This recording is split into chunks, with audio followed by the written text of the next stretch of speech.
Hi, I'm Rashonda Cade. This is Reading with Rashonda. We are reading The Escape by William Wells Brown. We are on Act 4.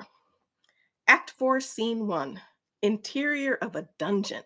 Glenn in chains. Glenn, when I think of my unmerited sufferings, it almost drives me mad. I struck the doctor, and for that, I must remain here loaded with chains. But why did he strike me? He takes my wife from me, sends her off, and then comes and beats me over the head with his cane. I did right to strike him back again. I would I had killed him. Oh, there is a volcano pent up in the hearts of the slaves of these southern states that will burst forth ere long. When that day comes, woe to those whom its unpitying fury may devour. I would be willing to die if I could smite down with these chains every man who attempts to enslave his fellow man. Enter Sampy. Sampy. Glenn, I just been here, Massa called the overseer, and I expect somebody is going to be whipped. Another thing, I know where Massa took Linda to. He took her to the poplar farm, and he went away last night, and Mrs. she follow after Massa, and she ain't come back yet. I tell you, Glenn, the devil will pay on the devil will be to pay on this place, but don't you tell anybody that I told you. Exit Sampy. Scene 2. Parlor. I mean, let's just get over scene 1. Glenn apparently beat up Dr. Gaines. I'm sorry, Colonel Gaines. Whew, and is in the dungeon and had quite a speech. Anyway, scene 2. Parlor. Dr. Gaines alone. Dr. Gaines. Yes, I will have the black rascal well whipped, and then I'll sell him. It was most fortunate for me that Hamilton was willing to sell him to me. Enter Mr. Scragg. Dr. Gaines is still talking. I have sent for you, Mr. Scragg. I want you to take Glenn out of the dungeon, take him into the tobacco house, fasten him down upon the stretcher, and give him 500 lashes upon his bare back. 500? Mercy, that is a lot. And when you have whipped him, feel his pulse and report to me how it stands and if he can bear more. I'll have you give him an additional 100 or two as the case may be. 500 could clearly kill somebody. 500?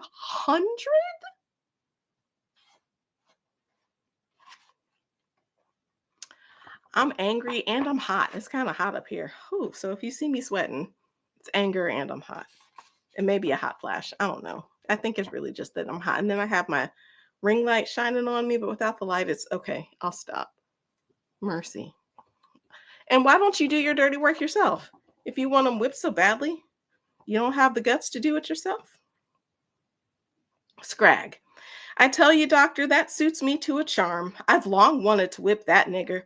When your brother in law came here to board and brought that boy with him, I felt bad to see a nigger dressed up in such fine clothes, and I wanted to whip him right off. I tell you, doctor, I had rather whip that nigger than go to heaven any day. That I had.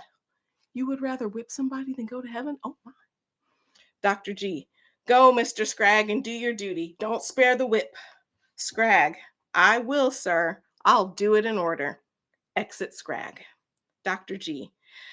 Everything works well now, and when I get Glenn out of the way, I'll pay Melinda another visit, and she'll give me a different reception. But I wonder where my wife is. She left word that she was going to see her brother, but I am afraid that she has got on my track. That woman is the pest of my life.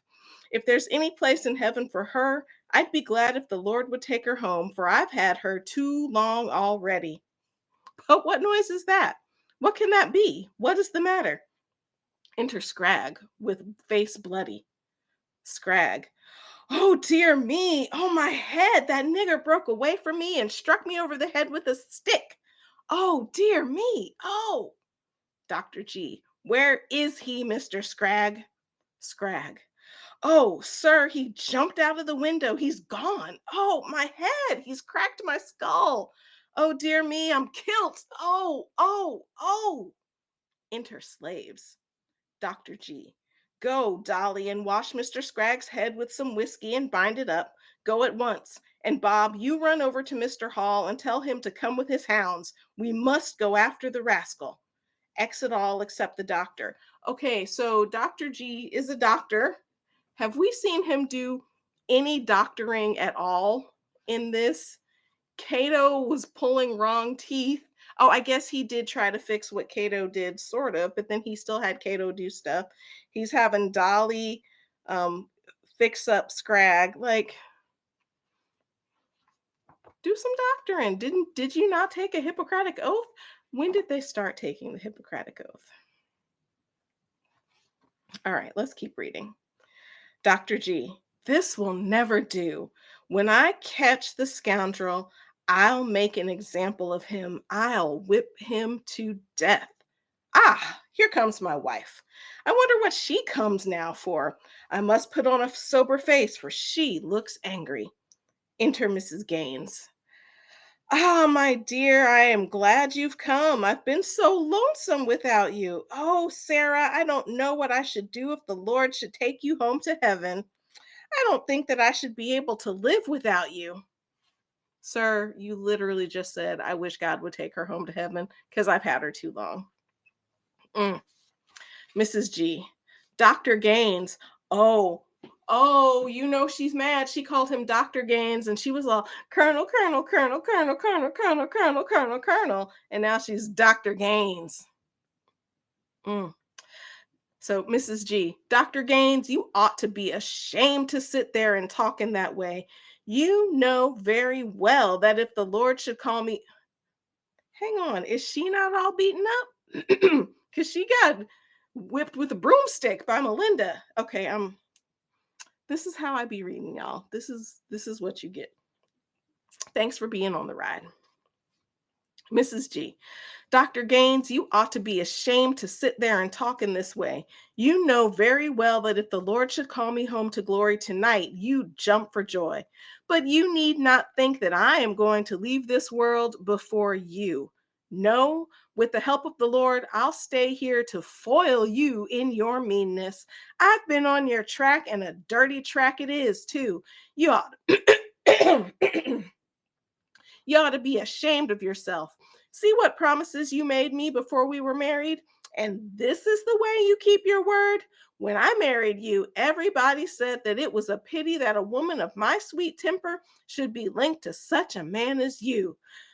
She weeps and wrings her hands. Dr. G, come, my dear, don't make a fool of yourself. Not, I'm sorry, not, oh, feel better. Come, my dear, don't make a fool of yourself. Come, let's go to supper, and a strong cup of tea will help your head. A strong cup of tea will help her head. A strong cup of tea will get her to not be angry. Next thing I know, he's going to claim she has hysteria and try to give her a hysterectomy because clearly the uterus is all the madness in all of the women. I'm glad times have changed some, but quite frankly, not nearly enough. All right. Mrs. G, tea help my head. Tea won't help my head. You're a brute of a man. I always knew I was a fool for marrying you. There was Mr. Comstock. He wanted me and he loved me, and he said I was an angel. So he did. And he loved me, and he was rich, and his mother said that he loved me more than you, for when you used to kiss me, he always squeezed my hand. You never did such a what? Oh, for when he used to kiss me, he always squeezed my hand. You never did such a thing in your life. She weeps and wrings her hands. She said like 1,000 times about Mr. Comstock loved her. Mr. Comstock loved me. Mr. Comstock loved me. Dr. G, come, my dear, don't act so foolish. Mrs. G, yes, everything I do is foolish. You're a brute of a man. I won't live with you any longer. I'll leave you, that I will. I'll go and see a lawyer and get a divorce from you. So I will. Dr. G, well, Sarah, if you want a divorce, you had better engage Mr. Barker. He's the best lawyer in town. And if you want some money to facilitate the business, I'll draw a check for you. Go ahead, divorce me. I'll pay it. Let's get it going. Mrs. G, so you want me to divorce? I'm sorry. And I have like ever since I had COVID, like a couple of years, I've had like a tickle in my throat. Anyway, all right. Mrs. G, so you want me to get a divorce, do you? Well, I won't have a divorce. No, I'll never leave you as long as the Lord spares me. She's like, oh, you want me to leave? Bump that. I'll be with you forever. Exit Mrs. Gaines. Scene 3, forest at night, large tree. Enter Melinda. Melinda. This is indeed a dark night to be out and alone on this road. But I must find my husband. I must. Poor Glenn, if he only knew that I was here, he could get to me. He would. What a curse slavery is. It separates husbands from their wives and tears mothers from their helpless offspring and blights all our hopes for this world. I must try to reach Muddy Creek before daylight and seek out my husband. What's that I hear? Footsteps? I'll get behind this tree. Enter Glenn. Glenn, it is so dark. I'm afraid I've missed the road. Still, this must be the right way to the poplar farm.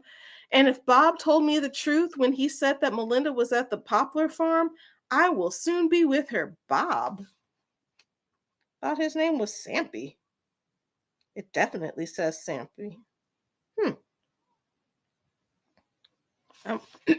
We're stopping for a moment to look at the cast of characters to see if it lists Bob as Sampy. No, it just lists Sampy as Sampy. I wonder if that was like a typo or a nickname.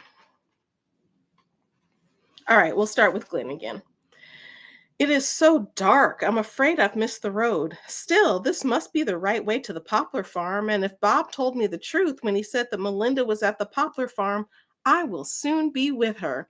And if I once get her in my arms, it will be a strong man that shall take her from me. I, a dozen strong men, shall not be able to wrest her from my arms. Melinda rushes from behind the tree. Melinda, oh, Glenn, it is my husband. It is. Glenn, Melinda, Melinda, it is, it is. Oh God, I thank thee for this manifestation of thy kindness. Come, come, Melinda, we must go at once to Canada. I escaped from the overseer whom Dr. Gaines sent to flog me. Yes, I struck him over the head with his own club, and I made the wine flow freely. By the wine, he means blood. Yes, I pounded his old skillet well for him and then jumped out of the window. It was a leap for freedom. I'll get back to that. It was a leap for freedom.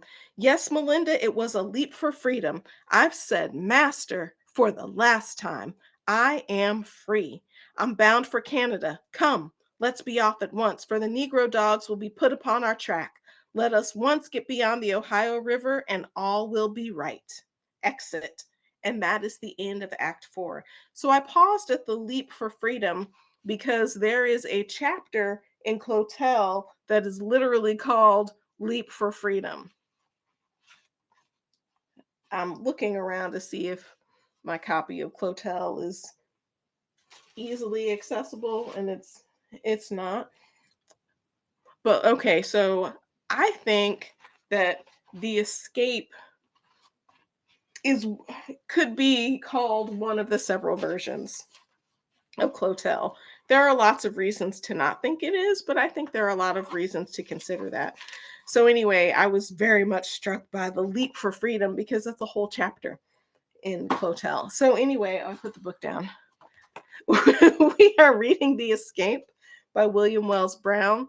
I'm Rashonda Cade, and this is Reading with Rashonda. Until next time.